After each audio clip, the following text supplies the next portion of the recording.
Hi అండి. అందరూ ఎలా ఉన్నారు? అందరూ బాగున్నారా? అందరూ బాగుండాలి, అందులో మనం ఉండాలని మనస్ఫూర్తిగా అయితే కోరుకుంటున్నాను. ఈరోజు వీడియో వచ్చేసరికి ఉదయాన్నే మంచి బ్రేక్ఫాస్ట్ అయితే తయారు చేసుకుందామండి. తర్వాత మేము ఫంక్షన్కి కూడా అటెండ్ అయ్యాము. ఎక్కడో ఏంటో అనేది మీకు చెప్తాను. లాస్ట్ వరకు అయితే వీడియో చూడండి, తప్పకుండా మీకు అర్థమవుతుంది. ముందైతే నేను ఈరోజు పూరి ప్లస్ మ్యాంగో గ్రేవీతో అయితే తిన్నామండి. ఇది సమ్మర్ కాబట్టి చాలా బాగుంటుంది. ఎలా చేసుకోవాలో ఇప్పుడైతే చూసేద్దాము. ముందైతే నేను గోధుమ పిండి అయితే కలిపి పెట్టేసుకున్నానండి. కొంచెం సాల్ట్ వేసి కలిపి పెట్టేసుకున్నాను. ఇక్కడ మ్యాంగో కూడా తీసుకొని పైన చిక్కు తీసేసుకొని కొంచెం షుగర్ వేసి మిక్సీ అయితే పట్టుకున్నానండి. ఇది మ్యాంగో అయితే అంత తీయగా లేదు, అందుకని కొంచెం షుగర్ వేసి అయితే ఇలా పట్టేసుకున్నాను. తర్వాత అలాగే బాంబే చట్నీ కోసం అయితే ఉల్లిపాయ, టమాటా, ఆలు, కరివేపాకు, పచ్చిమిర్చి అయితే ఇలా రెడీ చేసి పెట్టుకున్నానండి పక్కన. ఇప్పుడైతే మనం ఎలా చేసుకోవాలో ఈ ప్రాసెస్ అయితే చూద్దాం. ముందైతే బాండీ పెట్టేసుకొని కొంచెం ఆయిల్ వేసుకొని తాలింపు వేసుకోవాలండి. తర్వాత మనం పచ్చిమిర్చి, ఉల్లిపాయలు వేసుకొని మంచిగా వేయించుకోవాలండి. ఈ బాంబే చట్నీ అయితే చాలా ఈజీగా అయితే తయారు చేసుకోవచ్చండి. మనం ఇలా పచ్చిమిర్చి, ఉల్లిపాయలు అన్నీ కొంచెం వేసుకొని వేయించుకోవాలండి. ఫస్ట్ అయితే టమాటాలు ముందే వేస్తే అయితే ఉల్లిపాయలు ఆగవండి, అందుకని నేను ఉల్లిపాయలు ముందు వేసి వేయించుకుంటాను. అలాగే ఉల్లిపాయలు అయితే ఇలా పొడుగ్గా కట్ చేసుకుంటానండి. ఈ కర్రీకి అయితే ఇలా పొడుగ్గా కట్ చేసుకుంటే బాగుంటుంది. అది ఉల్లిపాయలు కొంచెం వేగాక టమాటాలు కూడా వేసి వేయిస్తున్నానండి. అప్పుడే టమాటాలు బాగా వేగుతాయి, ఉల్లిపాయలు కూడా. మనకి ఈ కర్రీ అయితే చాలా తక్కువ ఐటమ్స్ తోటే ఈజీగా అయితే తయారు చేసుకోవచ్చండి. ఇది కొంచెం వేగుతున్నప్పుడు కొంచెం సాల్ట్ అయితే వేసుకోవాలి. సాల్ట్ వేయటం వల్ల త్వరగా వేగుతుందండి మనకి. అలాగే పసుపు కూడా వేసుకోవాలి, ఒక చిటికెడు పసుపు వేసుకొని వేయించుకోవాలండి. ఇది బాగా వేగేలోపు అయితే మనం ఇక్కడ పక్కన శనగపిండి అయితే కలిపి పెట్టేసుకుందామండి. నేనైతే 2 స్పూన్లు శనగపిండి అయితే తీసుకున్నాను. మనకు శనగపిండి అవసరం లేదు అనుకుంటే కొంచెం గోధుమ పిండి కూడా వేసుకోవచ్చండి. దీని ప్లేస్లో కొంచెం 2 స్పూన్లు శనగపిండి తీసుకొని కొంచెం వాటర్లో అయితే కలిపి పెట్టేసుకోవాలండి. ముందు ఇలా డైరెక్ట్గా శనగపిండి ఇందులో వేస్తే మనకి బాగా రాదండి. ముందు కలిపి పెట్టుకొని ఒక బౌల్లో ఇది యాడ్ చేసుకోవాలండి. ఉల్లిపాయ, టమాటాలు వేగాక అది కొంచెం ఉడుకుతున్నప్పుడు మనం కొత్తిమీర వేసుకొని కలిపేసుకోవాలండి.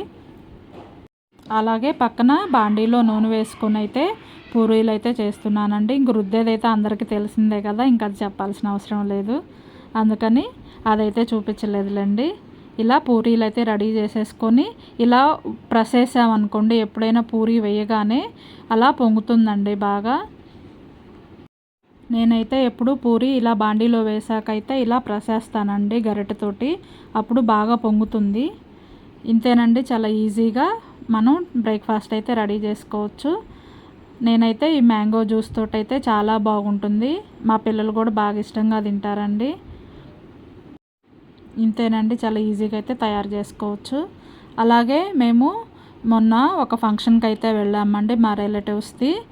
అక్కడ వాళ్ళు ప్లే స్కూల్ అయితే ఓపెన్ చేశారండి. ఇక్కడ వీళ్ళైతే మా రిలేటివ్సే అండి. చక్కగా వాళ్ళ ఇంటినే కింద అయితే ఇలా ప్లే స్కూల్ లాగా అయితే ఏర్పాటు చేసుకున్నారు. అలాగే ఎల్కేజీ, యూకేజీ కూడా ఇలా చిన్న క్లాసుల్లాగా అయితే ఏర్పాటు చేసుకున్నారండి. హస్బెండ్, వైఫ్ ఇద్దరు చక్కగా ఏర్పాటు అయితే చేసుకున్నారు వాళ్ళ కింద. నాకైతే చాలా బాగా అనిపించిందండి. అలాగే ఆడవాళ్ళు ఊరికే ఇంట్లో కూర్చోకుండా ఇలా ఏదో ఒకటి చేయటానికైతే ఈ జనరేషన్ వాళ్ళు అయితే చక్కగా ప్లాన్ చేసుకుంటున్నారండి. నాకైతే అది చాలా హ్యాపీగా అనిపించింది. ఎక్కువ హడావుడి లేకుండా చాలా సింపుల్గా ఇలా అయితే ప్లాన్ చేసుకున్నారండి వాళ్ళు చక్కగా. ప్లే స్కూల్ కాబట్టి ఇక్కడైతే చూడండి, అన్నీ అయితే చిన్న చిన్న పిల్లలు ఆడుకోవటానికి గేమ్స్కి సంబంధించినవి అయితే తెచ్చిపెట్టేసుకున్నారండి. ముందే చెప్పాను కదా, ఇది ఇల్లేనండి, కాకపోతే వాళ్ళు ప్లే స్కూల్ లాగా అయితే ఏర్పాటు చేసుకున్నారు. అన్నీ ఉన్నాయండి, కిచెను అన్నీ ఉన్నాయి. ఇదిగోండి, ఇక్కడైతే మా వారు చాలా హ్యాపీగా ఫీల్ అవుతున్నారు. 15 సంవత్సరాల తర్వాత అయితే వాళ్ళ రిలేటివ్స్ని అయితే కలిశారండి. అందుకు చాలా హ్యాపీగా అయితే ఫీల్ అవుతున్నారు. ఆ రోజైతే హాలిడే పెట్టి మరి వాళ్ళ ఫంక్షన్కి అయితే వెళ్ళామండి మేము. వీళ్ళకైతే ఇంకా చాలా సామాన్లు అయితే రావాల్సి ఉందంటండి, అన్నీ ఆర్డర్ పెట్టారంట. ఇంకా చాలా పిల్లలకు సంబంధించినవన్నీ రావాలి అని అన్నారు. ఇలా అయితే సింపుల్గా అయితే పాలు పొంగిచ్చేసుకున్నారండి. మనకి ఏ ఫంక్షన్ అయినా ఏదైనా సరే ముందు పాలు పొంగించుకొని పూజ చేసుకోవటం మంచిది కదండి. అందుకని అలాగే పాలు పొంగించేసుకున్నారు. ఇక్కడ చిన్నగా అయితే దేవుడి గది కూడా అండి ఇక్కడ ఉంది, పూజ చేసుకున్నారు. వ్రతం కూడా అయితే మార్నింగే అయిపోయిందంటండి. మేము వెళ్ళే లోపు అయితే వ్రతం అయిపోయింది. ఇంతకీ ఇది ఎక్కడో మీకు చెప్పలేదు కదండి, ఇది ఎస్ఆర్ నగర్ దగ్గర. మీకైతే ముందు చూపించాను కదండి, ఆ బోర్డు మీద అయితే ఫోన్ నెంబర్లు అవి ఉన్నాయి. మీకు అవసరం అయితే మాత్రమే ఫోన్ చేయండి వాళ్ళకి. ఈ ఏరియా అయితే అంతా చాలా బాగుందండి. మంచి కాలనీ కూడా చాలా నీట్గా ప్రశాంతంగా అయితే ఉంది. రోజుల్లో అయితే అందరూ పేరెంట్స్ ఇద్దరు, హస్బెండ్ వైఫ్ ఇద్దరు జాబులు చేస్తున్నారు కదా, అలాగే పిల్లల్ని చూసుకోవటానికి ఎవరు లేక ఇబ్బంది పడుతుంటారండి చాలామంది. అలాంటి వాళ్ళకైతే ఇది చాలా ఉపయోగపడుతుంది. అందుకనే ఈ వీడియో అయితే తీసానండి. ఓకే అండి, ఈరోజు వీడియో అయితే ఇంతేనండి. మంచి బ్రేక్ఫాస్ట్ ఐటము, అలాగే ఇలాగా మంచి యూస్ఫుల్ ఐటమ్ చెప్పాను కదండి. మీకు కనుక ఈ వీడియో నచ్చితే లైక్ చేయండి, షేర్ చేయండి, కామెంట్ చేయండి. తప్పకుండా సబ్స్క్రైబ్ చేసుకుంటారు కదూ Anjali Keesara YouTube channel. Thank you for watching.